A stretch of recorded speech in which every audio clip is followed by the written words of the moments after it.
କାହାକୁ ମିଥ୍ୟା ଲାଗିପାରେ, କିନ୍ତୁ କଥାଟି ସତ୍ୟ।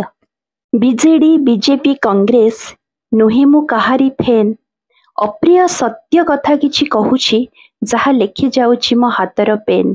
କାହାରି ମନରେ କଷ୍ଟ ଦେବା ନାହିଁ ମୋର ଭାବନା। ଛୋଟ ବେଳୁ 25 ବର୍ଷ ଭିତରେ ଯାହା ଦେଖିଛି ତାହା କହୁଛି, କରନ୍ତୁନି ମତେ ମନା। ଯେତେବେଳେ ଓଡ଼ିଶା ଆସିଲେ ପ୍ରଥମେ ନବୀନ ପଟ୍ଟନାୟକ, ଟାଏ କୋଟ୍ ପିନ୍ଧାଇ ବିଲାତ ଫେରନ୍ତା ବାବୁ ଓଡ଼ିଶା ଭଳି ମଫସଲ ଅଞ୍ଚଳରେ କ'ଣ ବା ଉନ୍ନତି କରିବ? ହେଲେ ପରେ ଯାହା ହେଲା ତାହା ଓଡ଼ିଶା ଇତିହାସର ସୁବର୍ଣ୍ଣ ଯୁଗର ସ୍ଥାନ ପାଇଲା। ନବୀନ ହେଉଛନ୍ତି ଏକ ସିଦ୍ଧାନ୍ତ, ଏକ ଦର୍ଶନ। ସେ ଥିଲେ 4.5 କୋଟି ଓଡ଼ିଆଙ୍କ ସ୍ପନ୍ଦନ। ନମ୍ର, ନୀରବ, ପ୍ରବୀଣ, ଦୃଢ଼ ପ୍ରତିଜ୍ଞ, ଦୂରଦ୍ରଷ୍ଟା ନବୀନ ପଟ୍ଟନାୟକ। ସେ ହେଉଛନ୍ତି ଓଡ଼ିଶା ରାଜନୀତିର ଅପ୍ରତିଦ୍ୱନ୍ଦ୍ୱୀ ଜନନାୟକ। 50 ବର୍ଷ ବୟସରେ ରାଜନୀତିରେ ପାଦ ଥାପିଥିଲେ ନବୀନ, ବନିଥିଲେ ଦୁଃଖୀ ଓଡ଼ିଶାବାସୀଙ୍କର ଓଠର ମୁସ୍କାନ। ଗରିବଠାରୁ ଆରମ୍ଭ କରି ମଧ୍ୟବିତ୍ତ ସ୍ୱାସ୍ଥ୍ୟ ବୀମା କାର୍ଡ ପାଇଁ ମେଡିକାଲ ସାହାଯ୍ୟ ମିଳୁଥିଲା ପର୍ଯ୍ୟାପ୍ତ। BSKY କାର୍ଡ ଯୋଗୁଁ ବଡ଼ ବଡ଼ ରୋଗ ଅପରେସନର ଥିଲା ସୁବର୍ଣ୍ଣ ସୁଯୋଗ। କ୍ୟାନ୍ସର ରୋଗୀ ମଧ୍ୟ ନିଜ ଜୀବନ ଫେରି ପାଉଥିଲା, ଆସୁନଥିଲା ଦୁର୍ଯୋଗ। 1999 ମହାବାତ୍ୟା ବେଳେ ଅସହାୟ ଲୋକଙ୍କୁ ଖାଦ୍ୟ ଯୋଗାଉଥିଲେ ହେଲିକପ୍ଟରରେ ଉଡ଼ି ଉଡ଼ି। ଫନି ଫାଇଲିନ୍ ଯେତେ ବି ବାତ୍ୟା ଆସିଛି ଆମ ଆଗେ ଠିଆ ହେଉଥିଲେ ଅଣ୍ଟା ଭିଡ଼ି। କୋଭିଡ ସମୟରେ 17ଟା ରାଜ୍ୟକୁ ଅକ୍ସିଜେନ ଯୋଗାଉଥିଲା ଓଡ଼ିଶା, ଯେଉଁ ସମୟରେ କି ଲୋକେ ବଞ୍ଚିବା ପାଇଁ ଛାଡ଼ି ଦେଇଥିଲେ ସବୁ ଆଶା। କୋଭିଡ ବେଳେ ଓଡ଼ିଶାର ମୃତ୍ୟୁହାର ଥିଲା ସବୁଠାରୁ କମ୍ ଭାରତରେ। ସମସ୍ତେ କହିଲେ ଆଜି ପର୍ଯ୍ୟାପ୍ତ ଅକ୍ସିଜେନ ପାଇଁ ଆମେ ବଞ୍ଚିଗଲୁ ରେ। ମା ସମଲେଇ, ତାରାତାରିଣୀ, ପ୍ରଭୁ ଜଗନ୍ନାଥଙ୍କ ପୀଠର ରୂପାନ୍ତରୀକରଣ ନବୀନ ବାବୁଙ୍କ ପାଇଁ ପୁରା ହେଲା ଏହି ଶୂନ୍ୟସ୍ଥାନ ପୂରଣ। ଗର୍ଭବତୀଙ୍କୁ ଦେଇଛନ୍ତି 10,000 ଓ ବରିଷ୍ଠଙ୍କୁ 1,000 ଟଙ୍କା ସହାୟତା।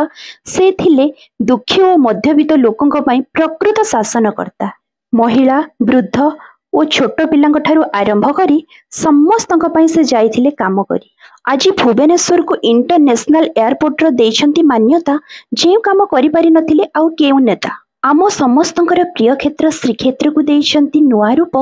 ପୁରୀ ଏବେ ଯେ ଦେଖିବ ସେ କହିବ ଏମିତି କ'ଣ ସମ୍ଭବ? ଦୀର୍ଘ 24 ବର୍ଷ ଅକ୍ଳାନ୍ତ ପରିଶ୍ରମରେ ଆଜି ଓଡ଼ିଶାକୁ କରିଦେଲେ ଅଦ୍ୱିତୀୟ। ଘରର ମୁରବୀ ଶୂନ୍ୟ ହେଲେ ଯେମିତି ଲାଗେ, ଆଜି ଲାଗୁଛି ସେମିତି ଭୟ। 1997ରୁ 2024 ଗୋଟେ ଯୁଗର ଅବସାନ ଘଟିଲା। ଏ ଓଡ଼ିଶା ଜାତି ପାଇଁ ଯାହା କରିଗଲ ତାହା ସମସ୍ତଙ୍କର ମନେ ରହିଲା। ଜନ୍ମଠାରୁ ଏପର୍ଯ୍ୟନ୍ତ କହୁଥିଲି ଆମ ମୁଖ୍ୟମନ୍ତ୍ରୀ ନବୀନ ପଟ୍ଟନାୟକ, ସତେ ଯେମିତି ଲାଗୁଥିଲା ସେ ଆମ ପରିବାର ଲୋକ। ଏସବୁ କହିବାର ଉଦ୍ଦେଶ୍ୟ ମୁଁ ତାଙ୍କର କେହି ନୁହେଁ, କିନ୍ତୁ ଅନ୍ଧାର ଭିତରେ ବି ଆଲୋକ ଆଣିବା କ'ଣ ଉଚିତ ନୁହେଁ? ସେ ଆଜି ହାରି ଯାଇଛନ୍ତି ସିନା ପଦପଦବୀରୁ। ଥରେ କହିଲେ, ଆଜ୍ଞା ଆମ ବାପାଙ୍କ ଚାକିରି ସରିଗଲେ କ'ଣ ଆମେ କାଢ଼ିଦେବା ଘର ଭିତରୁ?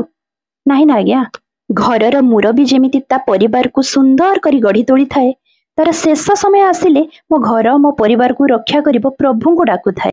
ଠିକ୍ ସେହିପରି ଆମ ଓଡ଼ିଶାର ମୁଖିଆ ସୁନାର ଓଡ଼ିଶା କରି ଚାଲିଗଲେ। ନିଜର ଇସ୍ତଫା ପତ୍ର ନେଇ ରାଜ୍ୟପାଳଙ୍କୁ ହସି ହସି ଧରେଇ ଦେଲେ। ଧୈର୍ଯ୍ୟ କ'ଣ ତାଙ୍କ ପାଖରୁ ଶିଖ। ଦୁଃଖ ବେଳେ ମୁହଁରେ ଥିଲା ହସ। ସତରେ ସାରା ଓଡ଼ିଶାବାସୀଙ୍କ ପାଇଁ ଆଜି ହାରିକି ବି ଜିତିଗଲେ ଆପଣ। ରାଜ୍ୟର ଭାର ଟେକିଦେଲେ ଅନ୍ୟ ହାତକୁ। ହେ ପ୍ରଭୁ ଜଗନ୍ନାଥ, ସୁସ୍ଥ ରଖିଥିବ ତାଙ୍କ ଦେହକୁ।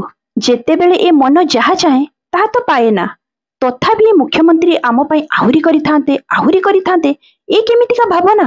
ଆରେ ଯେତିକି କରି ଯାଇଛନ୍ତି ସେତିକିରେ ଖୁସି ହୋଇ ଥରୁଟିଏ କହିଦିଅ, ହଁ ଆମ ଓଡ଼ିଶାର ପରିବର୍ତ୍ତନ କେଉଁଠି ନା କେଉଁଠି ତାଙ୍କ ପାଇଁ।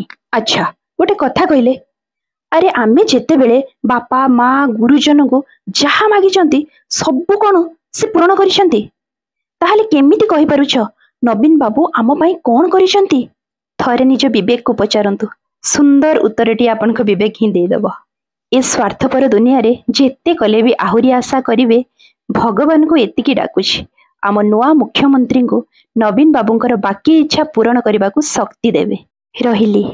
କିଛି ଭୁଲ ଥିଲେ ନିଜର ଝିଅ ନହେଲେ ଭଉଣୀ ଭାବି ମୋ ବାପାମାନେ, ମୋ ମା ମାନେ, ମୋର ବଡ଼ ସାନ ଭାଇ ଭଉଣୀମାନେ ମୋତେ କ୍ଷମା କରିଦେବେ।